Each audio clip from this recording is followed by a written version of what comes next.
Folks, I'm Haynes Shelton with North American Whitetail Magazine. I'm back again with Sam Forbes, our digital editor. This is part 2 in our short digital series on creating a new food plot back in the woods here on my farm in North Carolina.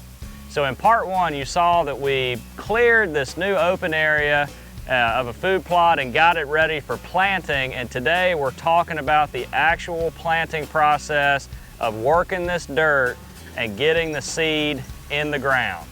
And so for the project, we used the new Polaris Ranger XP1000, the big game edition. This unit is very powerful, and it was designed for land management and for deer hunters. It has a ton of great features, and it is more than capable of pulling any UTV food plot attachment.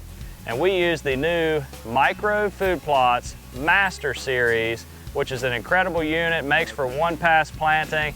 It has two sets of gang discs, as well as a cultipacker, a drag, and an electric seeder box. And it also has an electric hydraulic system to raise it up and down for easy transport. I tell you, we had great success. This combination worked flawlessly. It sure did, and it was fun to buzz around in here. It really was great for the fact that we were in a tight 1-acre spot, and you could turn this unit around pretty tight. Yeah, you could. You know, obviously we started this process with applying lime and fertilizer, so we knew the ground was ready to be planted.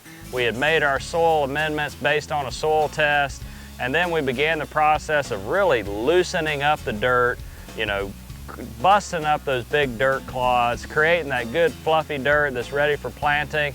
And then we loaded up the seeder box on the Master Series with our warm season plot blend.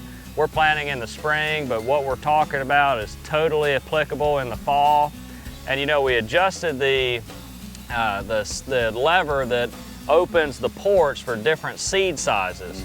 And we were planting, you know, cowpeas, soybeans, sunflowers, different size seeds, but we read the chart inside of the seeder box, and we put that lever on the correct setting, and then through the electric switch box, you turn that seeder on, and basically those discs work the ground, the seed falls out of the seeder box, and then the cultipacker and drag bury that seed, and the end result is a perfectly planted seed that is at the correct depth in the ground for basically any common food plot seed.